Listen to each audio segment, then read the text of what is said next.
everybody. It's Scott Bunce, and today I'm with Scott Baker. So we're going to confuse you with the two Scotts today.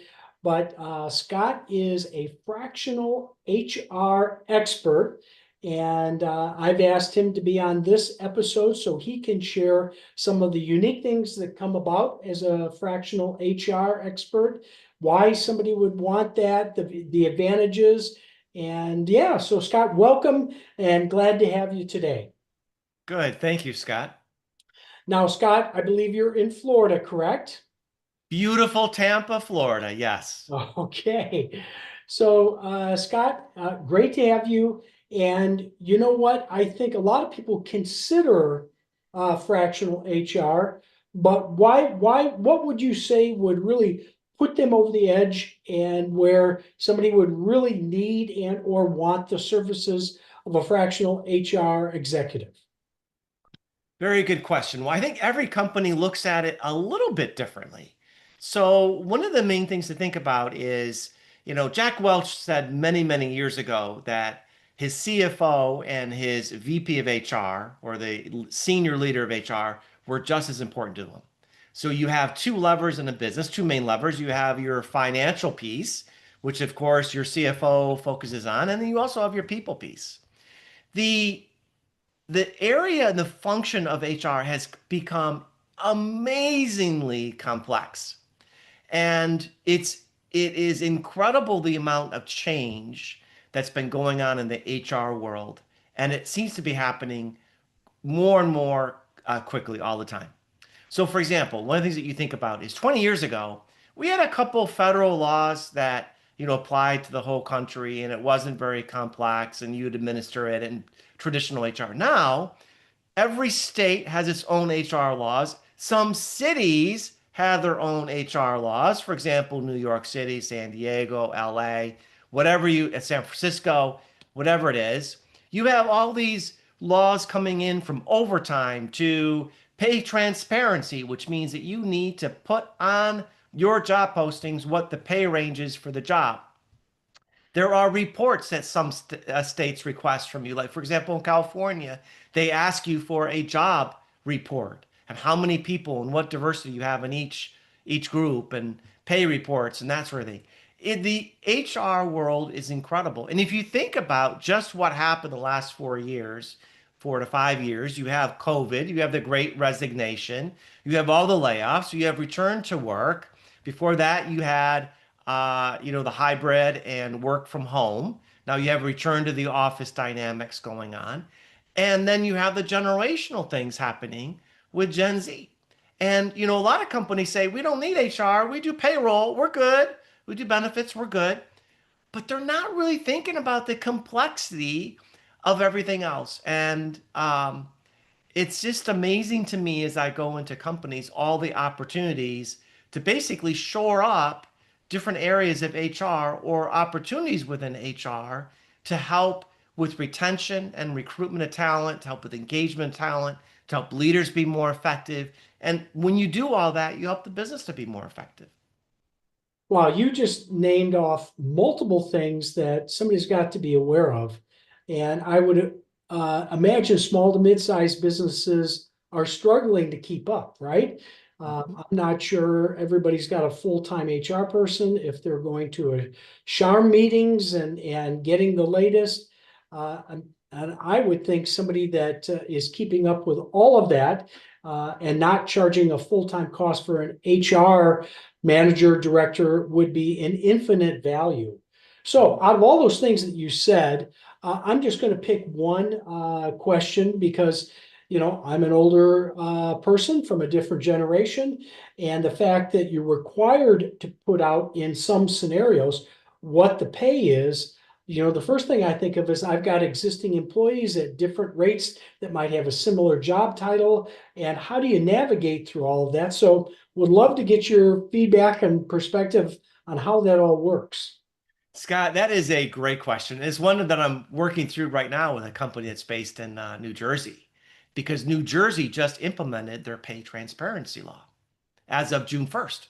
And other states have it. Colorado has it, Massachusetts has it, California has it, New York has it. And what the biggest piece of that complexity is when you have employees in different states that might have different cost of living. So somebody's going to see in Georgia, Atlanta, wherever, somebody's pay range that is in New Jersey or New York or California. And they're going to say, wait a minute, that's a pay range for a job that I'm doing here in wherever. And I'm not being paid the minimum of that wage, or I'm being paid towards the lower end of the range. I think I'm a superstar. As a matter of fact, Scott, you told me last week I was a superstar, so I should be paying the top end of the range. And what we don't think about is training and coaching our managers on what is happening, how to address those employee concerns and questions, how to deal with it proactively versus, I don't know, talk to my boss and delegate up. So how would a fractional HR representative go about training? I mean, there's probably limited number of hours in an engagement but there's a heck of a lot of training to do. Yes, there is.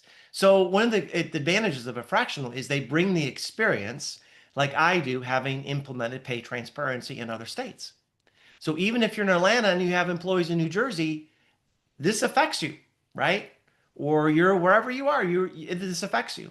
So getting and talking with the leaders about how this has been implemented in other companies and sharing that experience. I use it as if you were going to climb Mount Everest, you would want to have a guide with you that's climbed Mount Everest several times and knows the right route to take and knows when to stop off and knows what to do in case of emergency.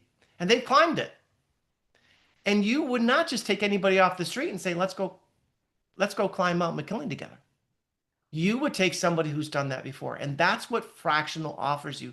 Fractional offers you the expertise of somebody who's done it before, knows how to navigate it. They know what to do in an emergency. They know how to train people. They know what to tell managers and how to coach them about the questions that they are going to be asked.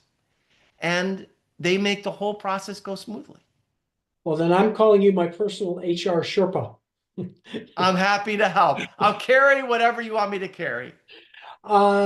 Next thing that you brought up was return back to work full time from remote status. Mhm. And I know that some never went that route, some partially went that route, but a lot of companies are maybe completely ending it or just amending it to where there's probably some angst and feedback and concerns about employee retention, but yet getting the most out of the employees along the way. What insight can you give around that? Well, there's a lot of different angles and a lot of different opinions about return to the office mandates and whatnot. What I will say to you is that everybody's different. And some people are really good at working remotely, and some people really enjoy it. And some people are really good at working in the office and really enjoy that aspect. In the past, when we were under COVID lockdown and things are starting to open up just a little bit, I had people that left companies, they resigned because the company was 100% hybrid or 100% remote, and they wanted to be in an office. They really liked that sense of direction, the collaboration that happens in an office. What what we tend to do as leaders is we tend to just hire anybody and we still interview them as if we were interviewing them 10 years ago. And we don't even ask if they want to be remote or they like return, to be in the office. And we don't interview people for their ability to be in either environment.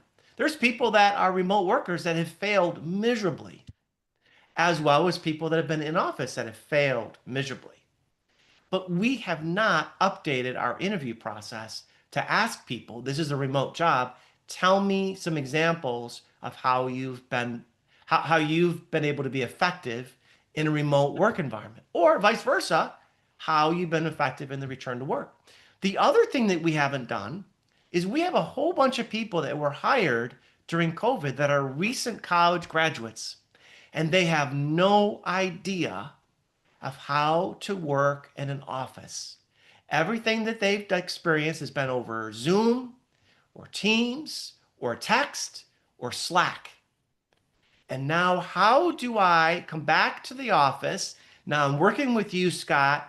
How, and I'm a recent college graduate, how do I now work with you in the office? How do I stop by your office and ask you a question? What's allowed, what's not? What do I do in a meeting where we're physically around a conference table? How do I present? By standing up and I've got a screen in front of the room versus sitting down and I'm looking at a small section on my screen. We don't think about training people that are coming back to the office on how to do that. We just expect it. Of course, you know it because, we've been working for 25 plus years, but it's new to them. Yep. Well, and I also think that there's got to be a stress level of an employer mandating people to come back. I heard of one scenario where somebody was hired. The company didn't even know that they weren't in that market. And then they said, well, yeah, I can't come back because I live 5 states away. Mhm. And how do you bridge that gap from a legal perspective? Well, there's not really, in my view, and I'm not an attorney, but there's probably not a lot of legal aspects of that. It's just the company is saying you must come back to work unless there's a, particular protected class or there's a leave of absence or this that's under FMLA or accommodation or something like that. But generally, in what I've read is that companies can require people to return to the office. Now, what I always say is just a degree of professionalism is give them plenty of notice. Yeah, I mean, some people have to change their work around. They have to get childcare or elderly care, or maybe they're only down to one car, so they need another vehicle. Give them plenty of notice versus, hey, by the way, next Monday we want you to be back in the office 100% of the time permanently. got it. So Scott, I got one more question before we wind things down. I'm hearing a lot about employees or potential employees that are ghosting. They set up interviews and they ghost. They even accept a job offer and day one they ghost. Or maybe on day two, after they've been there a day, they ghost and don't even reply. Are there any tips or tricks to reduce the amount of ghosting that's going on with employees or potential employees? Well, the first thing to say, in all honesty, is it cuts both ways. And I will tell you that a lot of candidates and a lot of employees have also been ghosted by their employers Mm, with rescinded offers, with interview processes that are too long, or have not gotten back to the candidate, or whatever reason. There's a lot of situations like that. On the other hand, there's situations with employees too who ghost employers and don't come in. They have an interview scheduled, they never show up. They have an offer accepted, they don't show up. They take an offer, and then there's another company that comes out and offers them something, and they take that offer. And I think a lot of that is just the professionalism of both organizations, both people, the hiring manager as well as the candidate, and having a discussion right up front. Say, I'm giving you an offer, but my expectation is that you're going to start. If this is not something that you are 100% committed to, don't accept the offer. In other words, if you're on the fence about me, and I say this the same thing to employers, if you're on the fence about a candidate, don't go forward with an offer and having that conversation right up front. If I give you this offer, I want to know that you're 100% committed. If you're on the fence, don't accept the offer. It's okay to decline it. Number two, once you accept it, I expect you to be here. And I'm expecting to be here for at least a year or two to learn about this company. And I'm committing to you to help you grow in your career and help you in your and being successful here and that sort of thing. But if you've got an other idea of what you want to do, let's just not move forward with it at this point. And that's no harm, no foul. Scott, I really like the idea that there's a commitment on both sides, right? We're committed to you as an employer to pour into you for your success, but you have to be committed back to us that this is the right opportunity. So great words of wisdom, Scott. And you've convinced me that fractional HR is a necessity now. Now, if somebody wanted to get a hold of you and learn more about your services, how would they do that? How would they reach out and contact you? Well, one of the best ways is just to reach out to me on LinkedIn if the person is active on LinkedIn. So I have an active account. Just look up Scott Baker. and then stage and the number three, leadership. That would be one way. The other way is you can send me an email at scottbaker@stage3leadership.com.